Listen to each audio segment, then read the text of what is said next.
Hi friends, welcome to our channel Tech Assam MRP. বন্ধুসকল স্বাগতম জনাইছো আমাৰ YouTube channel Tech Assam MRP লৈ। বন্ধুসকল আজি আপোনালোকক ক'বলৈ গৈ আছো এটা সিকিউৰিটি এপছৰ বিষয়ে, যিটো এপছৰ দ্বাৰা আপোনালোকৰ মোবাইলটো ভাইৰাছ ফ্ৰী কৰি ৰাখিব পাৰিব।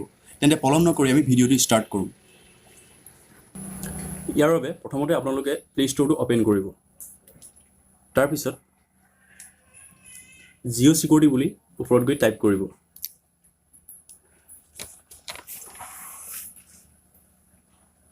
টাইপ কৰাৰ পিছত আপোনালোকে এপটো ইনষ্টল কৰিব। ইয়াত আমাৰ অলৰেডি এপটো ইনষ্টল আছে, চ' আমি এপটো অপেন কৰিম। অপেন হোৱাৰ পিছত আপোনালোকে ইয়াত তিনিটা অপশ্যন দেখিবলৈ পাব। গোটেইকেইটা অপশ্যন আপোনালোকে চিলেক্ট কৰিব। চিলেক্ট কৰাৰ পিছত আপোনালোকে কণ্টিনিউ কৰিব। কণ্টিনিউ হৈ আছে। তাৰপিছত ইয়াত দেখিবলৈ পাব ইউজাৰ নেম পাছৱৰ্ড দি আপোনালোকে লগ ইন কৰিব পাৰে। লগ ইন নকৰিলে আপোনালোকে স্কিপ চাইন ইন কৰিব পাৰে। মই এতিয়া স্কিপ চাইন ইন কৰিম। স্কিপ কৰাৰ পাছত দেখিবলৈ পাব আপোনাৰ মোবাইলটো স্কেন হৈ আছে। তাৰপিছত যদি ভাইৰাছ থাকে তেনেহ'লে তাত ৰিস্ক বুলি লিখা দেখা যাব।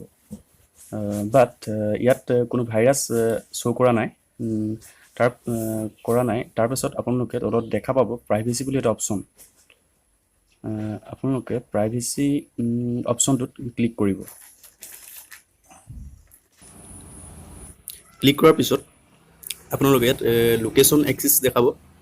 লোকেশ্যন এক্সিছটো আপোনালোকে এলাউ কৰিব।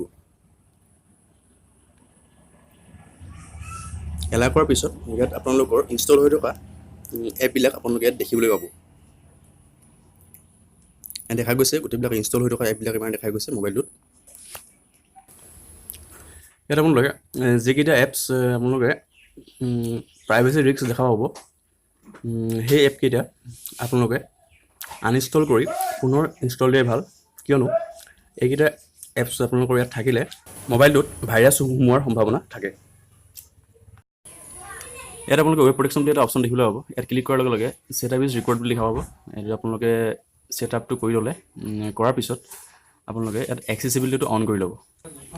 এই অপশ্যনটোৰ জৰিয়তে আপোনালোকে মোবাইলত ইউজ কৰা ব্ৰাউজাৰবোৰ চিকিউৰ কৰি ৰাখিব পাৰিব। ব্ৰাউজিং কৰাৰ ফলত যিবিলাক ভাইৰাছ আপোনালোকৰ মোবাইলটোত সোমোৱাৰ সম্ভাৱনা থাকে, সেইবোৰৰ পৰা এই অপশ্যনটোৱে প্ৰটেক্ট কৰিব। এই এপটোত আৰু বহুকেইটা ফিচাৰ্ছ আছে, যিকেইটা ফিচাৰ্ছ আপোনালোকে এপটো ইনষ্টল কৰিলে জানিব পাৰিব। আৰু যদি কিবা বুজিবলৈ থাকিলে তেন্তে আপোনালোকে তলত কমেণ্ট কৰি জনাব। তেন্তে বন্ধুসকল আজিলৈ ইমানেই, ধন্যবাদ।